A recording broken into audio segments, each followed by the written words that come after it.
Welcome to Garis TV channel. So nandito na naman tayo para silipin naman natin ang estimated salary ni Ma'am Mariel Lassen. So mga lods, ang kanyang content about fishing and then sharing ng kanyang mga personal vlog. So silipin niyo ang kanyang channel.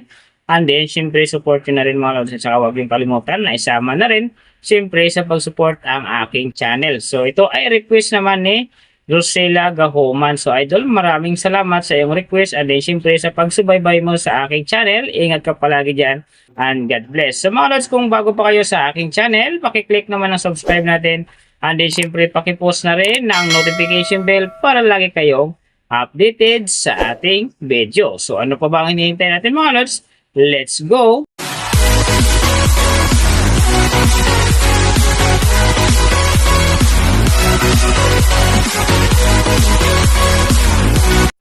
So mga lods, si Mariel Lassen sa ngayon ay mayroon ng upload videos na 254 and then mayroon na rin siyang subscriber na 687,000. So may video views naman siya ngayon na 119,174,096 and then yung kanyang country is EU and then yung channel type naman niya is people. Yung account naman niya ginawa ito noong September 2, 2013. So doon naman sa kanyang total grade, nakakuha siya ng letter B. And then sa kanyang social blade rank naman nasa 82,816. So doon naman sa kanyang subscriber rank nasa 1,623. And then sa kanyang video views rank naman nasa 157,385. So doon naman sa kanyang country rank nasa 391. And then sa kanyang people rank naman nasa 1,192. So nakita na natin yung kanyang ranking.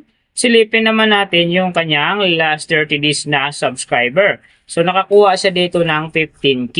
Ang hindi lang maganda dito mga lods kasi ang kanyang percentage ay bumaba ng 59.5%. So ibig sabihin mas bumaba yung pasok ng kanyang subscriber ngayon kung i-compare natin sa nakaraan niyang buwan. So alam na this mga Mariel Lassen fanatic dyan, share na natin sa ating mga newsfeed, sa ating mga friends ang kanyang video dahil big help yan para gumanda uli ang pasok ng kanyang subscriber. So doon naman sa kanyang views mga lods in the last 30 days, nakakuha siya ng 5.998 AM views. So hindi rin maganda ang kinalabasan dito mga lods kasi ang kanyang percentage naman ay bumaba din ng 38.4%. So ibig sabihin, bumaba din ang pasok ng kanyang views sa ngayon kung i-compare natin sa nakaraan niyang buwan. So mahalaga talaga ang pag-share mga lods ng kanyang video para umangat lahat ng kanyang subscriber and then syempre yung kanyang views. So nakita na natin yung kanyang ranking, last 30 days subscriber and then yung kanyang views. Silipin naman natin yung kanyang daily summary from subscriber, views and then yung kanyang earning. So sa kanyang subscriber mga lods, may nakita ako dito 6 na araw na umangat ng tig 1k. Simula noong October 21, nakakuha siya ng 1k. And then nasundan naman ito ng October 23, nakakuha ulit siya ng 1k. So pagdating naman ng October 26, nakakuha na naman siya ng 1k. And then nasundan na naman ulit ng October 28, nakakuha ulit siya ng 1k. So pagdating naman ng October 30, nakakuha na naman siya ulit ng 1k. Saka yung last yung November 1, nakakuha siya ng 1k. Kaya ang kanyang subscriber ngayon nasa 687,000.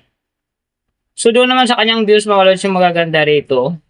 October 21, nakakuha siya ng 352,000. And then pagdating naman dito ng October 26, nakakuha siya ng 244,000. So pagdating naman ng October 30, nakakuha siya ng 226,000. So, yun ang magagandang views na nakuha niya mga lods. Pero sinasabi ko hindi yun ganun kaganda kasi nga ang kanyang percentage dyan ay bumaba ng 38.4%. So, doon naman sa kanyang earning, tingnan natin dito yung October 22. So, sa kanyang low estimated, nakakuha siya ng $36 US. And then, sa kanyang high estimated naman, nakakuha siya ng $581 US. So, ang mga yan naman mga lods, daily summary lang. Mas maganda kung silipin natin yung naka-round off na from daily, weekly, and monthly para malaman na natin kung magkano na ngayon ang estimated salary ni Mariel Lassen dito sa YouTube. So, unahin natin yung kanyang daily average. So, sa daily subscriber, nakakuha siya ng 500. And then sa kanyang views naman, nakakuha siya ng 199,935. So doon naman sa kanyang daily low estimated ng kanyang earning, nakakuha siya ng $50 US. So times natin sa 58, mayroon siyang 2,900. And then sa kanyang daily high estimated naman ng kanyang earning, nakakuha siya ng $800 US. So times natin sa 58, mayroon siyang 46,400. So yan naman mga lods ang kanyang daily average. So pupunta naman tayo sa kanyang weekly average. So sa weekly subscriber, nakakuha siya ng 3.5K. And then sa kanyang views naman, nakakuha siya ng 1,399,545. So doon naman sa kanyang weekly low estimated ng kanyang earning, nakakuha siya ng $350 US. So times natin sa 58, mayroon siyang 20,300. And then sa kanyang weekly high estimated naman ng kanyang earning, nakakuha siya ng $5,600 US. So times natin sa 58, mayroon siyang 324,800.